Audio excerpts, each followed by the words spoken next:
বিসমিল্লাহির রহমানির রহিম। আসসালামু আলাইকুম রহমতুল্লাহ। ভিউয়ার্স, আজ আমরা একটি আরএস খতিয়ানের হিসা বের করে দেখব এবং হিসা বর্গফুটে বের করার নিয়মটা শিখব।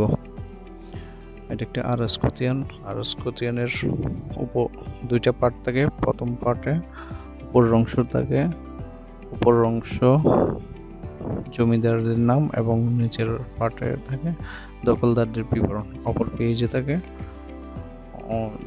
দাগ নাম্বার এবং উত্তর সীমানা দখলদার, জমিটার রকম কীরকম জমি ওটা, এবং মন্তব্যের কলমে থাকে ওই দাগ অনুযায়ী মালিক কে দখলদার আছে ওটা। আচ্ছা, এখন আমরা শিখব হিস্সা অনুযায়ী, প্রত্যেকের হিস্সা অনুযায়ী কত বর্গফুট জায়গা পড়বে সেটা। এখানে এই খতিয়ানের যে খতিয়ানটা আছে, এই খতিয়ানের মালিক হচ্ছেন টোটাল 1 2 3 4 5 6 7 8 জন, টোটাল মালিক 8 জন। 8 জনের মধ্যে কে কত বর্গফুট জায়গা পাবে সেটা আমরা বের করে দেখব। প্রথম জন আছেন আহসানুল্লাহ পাবেন 4 আনা 17 ঘন্টা 3 করা 2 কণ্ঠ। তারপর মতিউর রহমান পাবেন 3 আনা 16 ঘন্টা 2 করা 1 কণ্ঠ, এবং নাজামত আলী পাবেন 9 ঘন্টা 2 করা 1 কণ্ঠ। ওমরা মিয়া পাবেন 9 ঘন্টা 2 করা 1 কণ্ঠ। তারপরে বাদশা মিয়া পাবেন 19 ঘন্টা 2 করা। নরেন্দ্র চন্দ্র উনি পাবেন 14 ঘন্টা 1 করা। তারপরে আছে যোগেন্দ্র চন্দ্র উনি পাবেন 14 ঘন্টা 1 করা 2 কণ্ঠ। এরপরে আছে নরেন্দ্রলাল, উনি পাবেন 3 আনা 18 ঘন্টা 1 করা 1 কণ্ঠ। এখন আমরা এই ইলেক চিহ্ন দ্বারা হিস্সাগুলোকে আমরা বর্গফুটে পরিণত করব।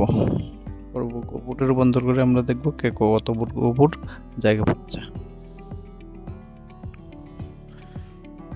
আমাদের হিসেবের সুবিধার্থে আমি নামগুলো আগে লিখে রেখেছি। আহসানুল্লাহ 4 আনা 17 ঘন্টা 3 করা 2 কণ্ঠ। তাহলে 4 আনা 17 ঘন্টা 3 করা 2 কণ্ঠ, এখানে কত বর্গফুট জমে, এখানে টোটাল কত শতক জমে এবং শতক থেকে আমরা বর্গফুটে পরিণত করব।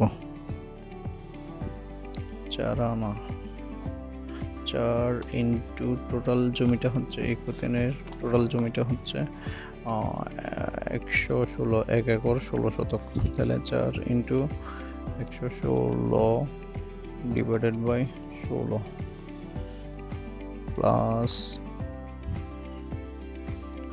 17 ঘন্টা 17 ইন্টু 116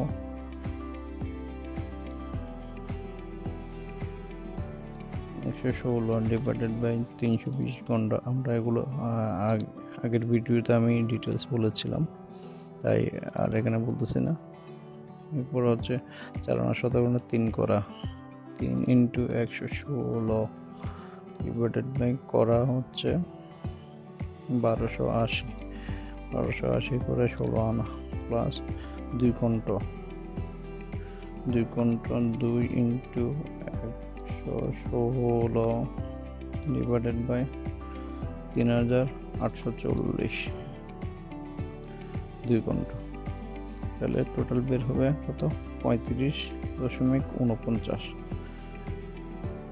আহসানুল্লাহর জায়গার পরিমাণ হচ্ছে 35.49 শতক।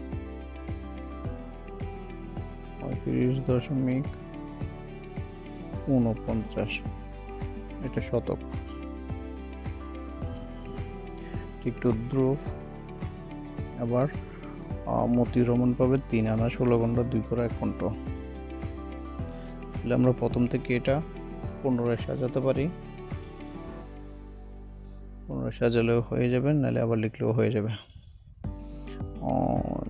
4 আনা যেখানে পাবে সেখানে আমরা 3 আনা করে দিব 16 ঘন্টা একই গন্ডা 17 গন্ডা, ওটাকে 16 গন্ডা করে দেব। 16 গন্ডা 3 আনা 16 গন্ডা 2 করা, ওখানে 3 করা ছিল, এখানে 2 করা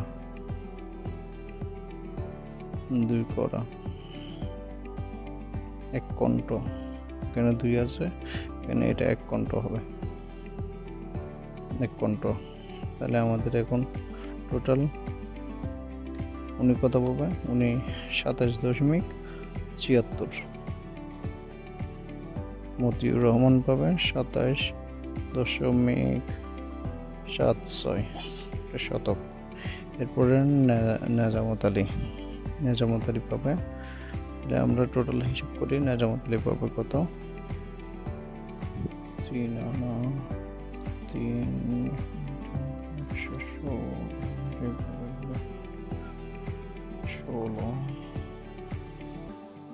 3 আনা 18 গন্ডা প্লাস 18 1 করে 1 কণ্ঠ 116 ডিভাইডেড বাই 3840।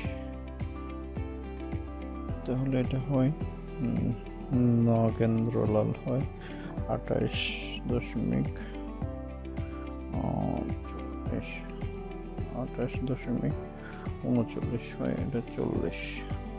তাহলে টোটাল যোগ করলে আমাদের পরিমাণটা বের হয়ে যাবে। তাহলে আমরা টোটাল যোগ করি, কত হয়?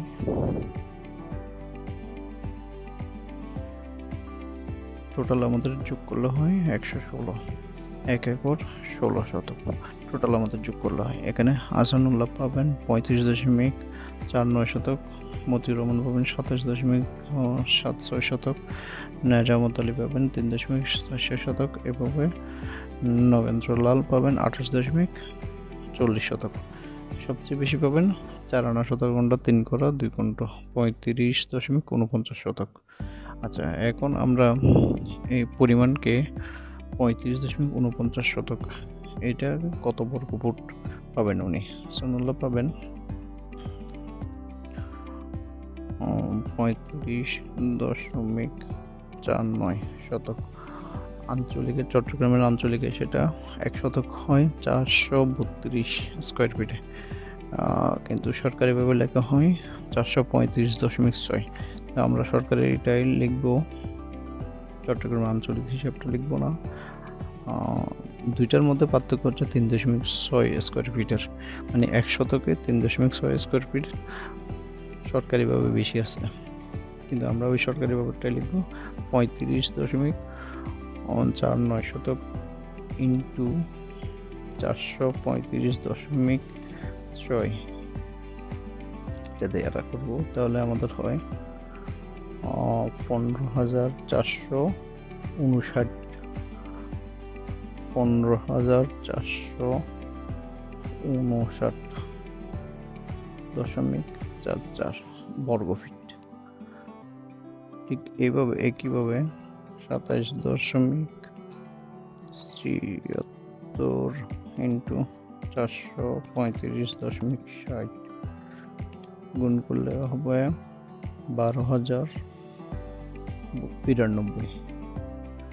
তাহলে পাবো 12,092 স্কোয়ার ফিট 0.26 স্কোয়ার ফিট।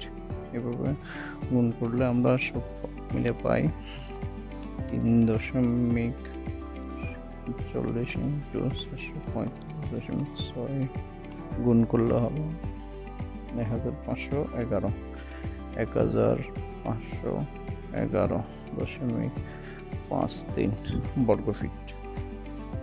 এভাবে টোটাল যোগ করলে হয়, এটা হয় 28.40 ইন্টু 435.6 গুণ করলে হয় 12,371.04। সবগুলো যোগ করলে আমাদের আসে টোটাল মোট যোগ করলে হয় 50,530 স্কোয়ার ফিট। 50,530 স্কোয়ার ফিট, তাহলে আমাদের মিলে গেল।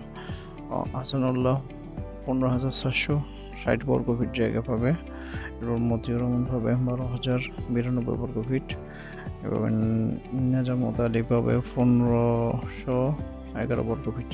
এভাবে টোটাল আমাদের জায়গার পরিমাণ তাহলে মিলে গেল 50,530 বর্গ ফিট জায়গা পাবে। বন্ধুগণ, তাহলে আমরা এই খতিয়ান থেকে টোটাল 1 একর 16 শতক জায়গা থেকে কে কত পাবে, কত বর্গ ফুট জায়গা পাবে, আমরা তাদের হিস্সে অনুযায়ী বের করলাম কে কত বর্গ ফুট জায়গা পাবে। তাহলে আজ এই পর্যন্তই, পরবর্তী ভিডিও দেখার জন্য আমন্ত্রণ রইল। আসসালামু আলাইকুম ওয়া রাহমাতুল্লাহি ওয়া বারাকাতুহু।